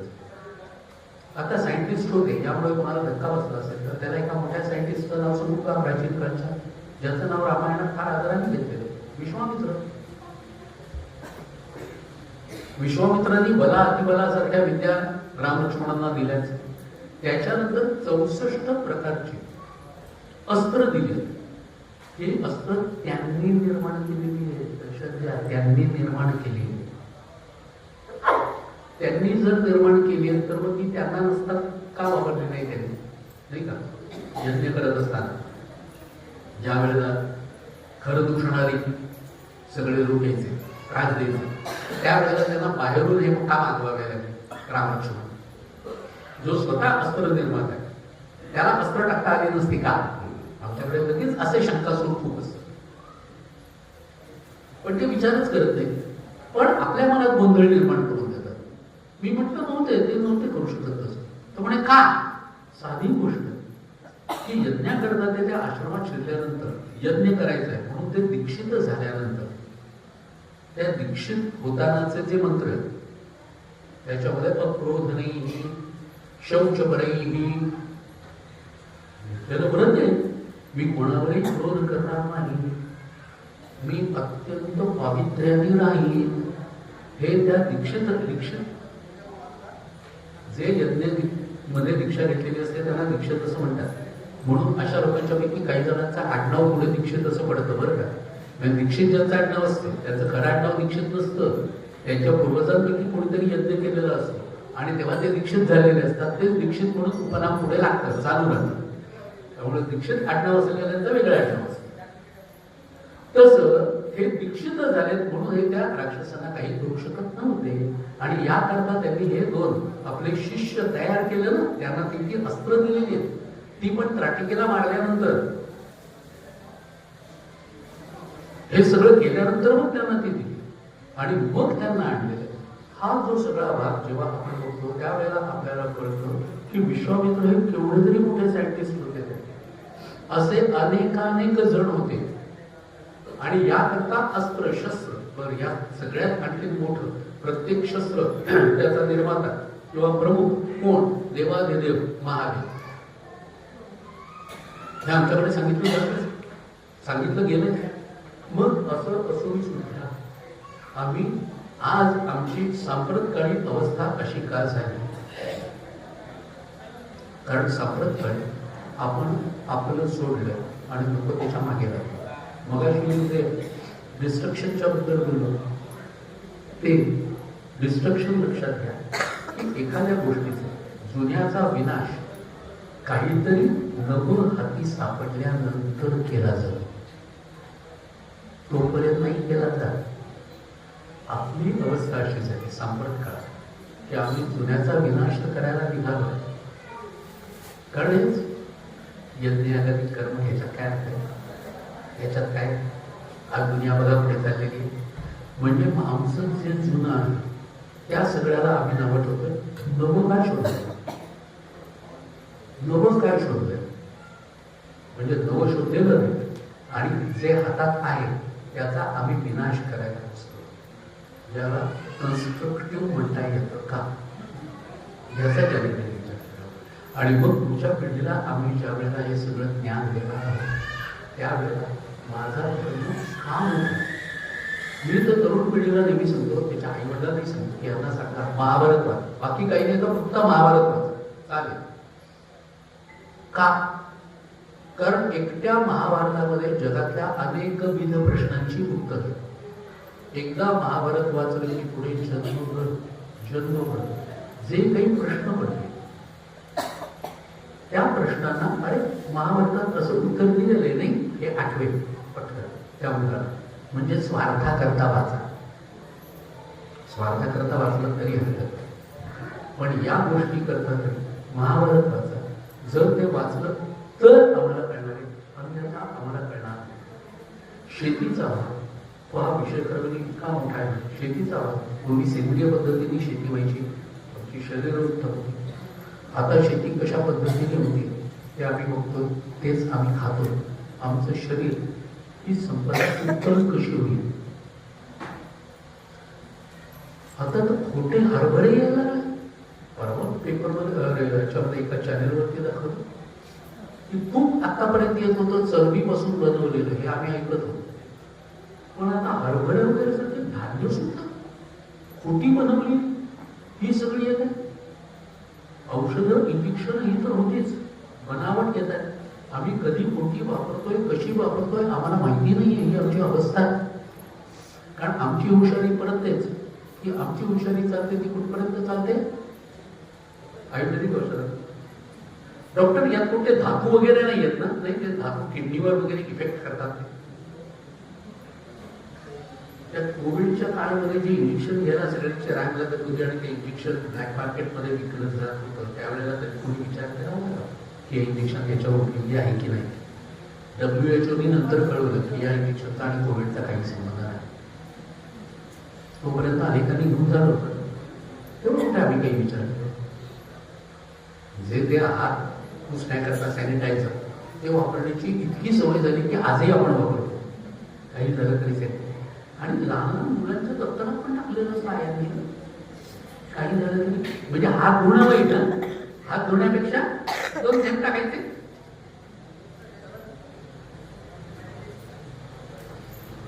पण आपण जर हुशार आहोत, प्रत्येक गोष्ट गुगल वगैरे करून बघतो, तर त्या सॅनिटायझरवरती कोणकोणते कंटेंट आहेत ते एकदा बघा आणि ते गुगल करून बघा. म्हणजे तुम्हाला कळेल की त्यातले 1-2 गोष्टी अशा आहेत की ज्या त्वचेच्या कॅन्सरसाठी ज्या मदत करणार आहेत. आणि आम्हीच सतत ते वापरतो का? तर त्यावेळेला सवय झाली. आम्ही जाणं व्हायला पाहिजे ना. ग्राहक राजा जागवा हो केव्हा आम्हाला आमच्यापर्यंत जेव्हा बघायचं असतं तेव्हा आम्ही गुगल वगैरे करून बघतो. बाकीच्या वेळेला आम्ही बघतच नाही आमच्या अवस्था. या सगळ्यातून आपण समजून घ्यायचंय की आपल्याला नेमकं कुठे जायचंय, कशात पुढे जायचंय. म्हणून धर्म भोळेपणा असं कोणी म्हटलं होतं, मी म्हटलं चांगलं हरकत नाही. शुद्ध डांबरटपणापेक्षा धर्म भोळेपणा केवळ त्याला.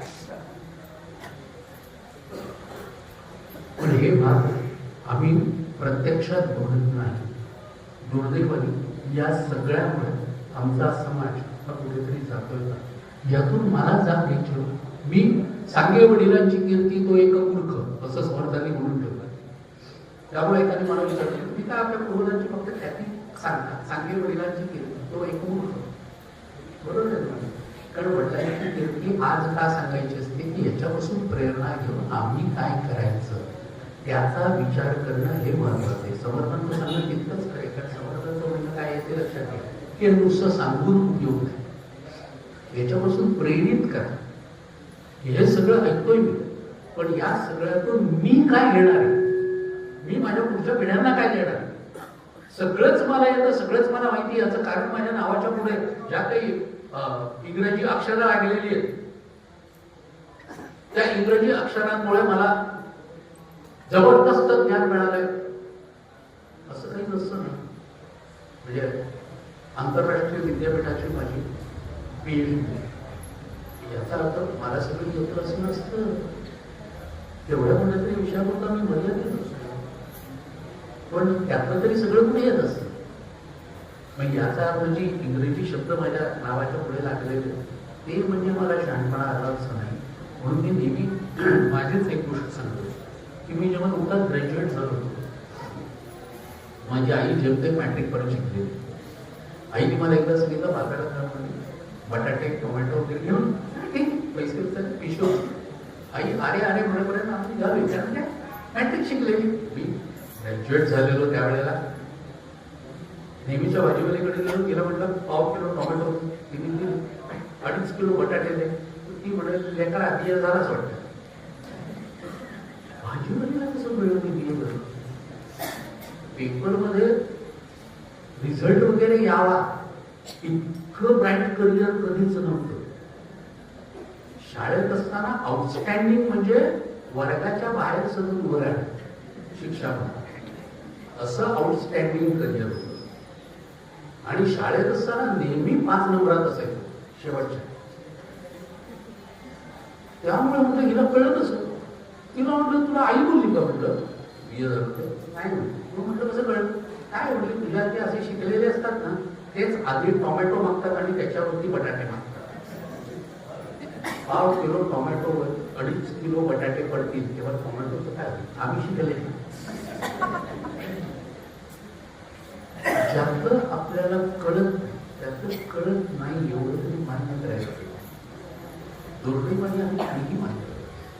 म्हणून पुढच्या पिढ्यांच्या हे सगळं जायला पाहिजे. हा जो आपला वर्षात मला तर सांगू या भागात आल्यानंतर मराठवाड्यामध्ये विदर्भामध्ये बरेच वेळा असं वाटतं की आपले हे असलेले कार्यक्रम असतात, जो आपला ठेवा जपून ठेवणारे कार्यक्रम असतात. सकाळी मी बोललोय की मुंबई पुण्यामध्ये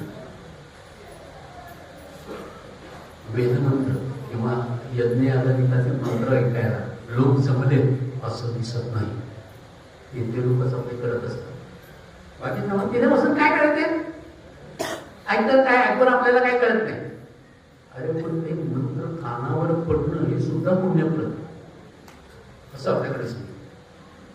किमान तेवढं ऐकावं, पण तेही आम्ही करत नाही. या भागात आज सकाळी सकाळी मला सगळं 200 तरी माणसं असतील, 200-250 माणसं असतील नाही हे सगळं ऐकाय. हा किती महत्वाचा भाग. आणि हे सगळे आता त्यांना काही सगळं कळत होतं, काय करतायत ते कर्म तरी कळत होतं, कोणता आविर्भाव तिथे दिला जातो हे कळत होतं. काही माहिती नाही, पण मला एवढं माहिती की माझ्या धर्माचं हे धार्मिक कृत्य चालतं आणि ते कृत्य चालू असताना ते कृत्य जे करतायत त्यांना पाठिंबा देण्याकरता का होईना पण मी तिथे उपस्थित राहायला हवं. हा जो भाग आहे ना आपल्याकडे हा सगळ्यात, आणि हा भाग सगळीकडे तसं बघायला गेलं तर पोचायला पाहिजे. दुर्दैवाने तिथेही आम्ही गप्प असतो. तसं न करता अधिकच अधिकम कमी. खरं हा विषय मी मगाशी म्हटल्याप्रमाणे इतका मोठा विषय की एक एक भाग जर मी घेतले, नाडी विज्ञान कशाला म्हणतात वगैरे तिथपासून केशरचना, आजकाल जी केशरचना दाखवली जाते ती केशरचनाचा आपल्याला आपल्या तुम्ही हळेबीडकडे वगैरे गेलात तरी आजच्या मूर्ती राहिलेल्या असतील त्या मूर्तींची केशरचना बघा म्हणजे तुम्हाला कळेल. की आजकालच्या केशवरचना अशाच प्रकारच्या आहेत. पण आम्ही धावतो पुढे माहिती 7 दिन में गोरेपण की क्रीम. 7 दिवसात गोरं करणारी कुठची क्रीम जगात नाही. पण आम्ही शिकलेलो ना, त्यामुळे 7 दिवसात गोरं करणारी क्रीम. आता ते जवळपास बंद झाल्यानंतर झाले, कारण आता हळूहळू लोकांमध्ये ती जागृती आली. पण ती जागृती येईपर्यंत कित्येक वर्ष त्या कंपनीचा केवढा बिझनेस झाला असेल, कोट्यवधीचा बिझनेस झाला. आमच्या एका मित्राने मला सांगितलं होतं, थोडं ते क्रीम लावून लावून लोक म्हणाला, ह्या भागात मी मिळेल, एवढ्या भागातली माझी त्वचा उजळली. म्हणजे वेड्या एवढ्या भागातली असेल तर त्यांना टाक पडला म्हणतात, उजळली नाही म्हणून. 7 दिन में गोरेपण की क्रीम जगात कुठेही नाही म्हटलं. जर समजा तशी असती तर विचार फक्त एवढाच करायचा की त्याची गरज आपल्यापेक्षा वेस्ट इंडिज मधल्या लोकांना जास्त असती की नाही, आणि त्यांना ट्यूब पुरली असती का, त्यांना घमेल्याच्या घमेला लागलं असतं की नाही. विचार एवढाच करायचा आपण. पण हे सगळं बघितलं जात नाही, आणि आम्ही जे असं काहीतरी येतं तिथून उडत त्या सगळ्याच्या मागे वेड्यासारखे लागतो. त्या कंपन्यांच्या छान सुंदरपैकी जाहिराती होतात, त्यांची सगळी प्रोडक्ट्स खपतात. पण जे माझं आहे, माझ्या मातीत आहे, तिथे मात्र दुर्दैवाने आपण दुर्लक्ष करतो. हे जर व्हायचं नसेल तर या सगळ्याची प्रेरणा या अशासारख्या आपल्याच असलेल्या गोष्टींमधून मिळण्याचा संभव हा जास्त असतो. तेव्हा तेवढी जरी प्रेरणा मिळाली तरी खूप झालं. एवढंच फक्त इथे बोलतो आणि माझ्या वाणीला विराम देतो. सगळ्यांना धन्यवाद देतो आणि इथे थांबतो. वंदे मातरम.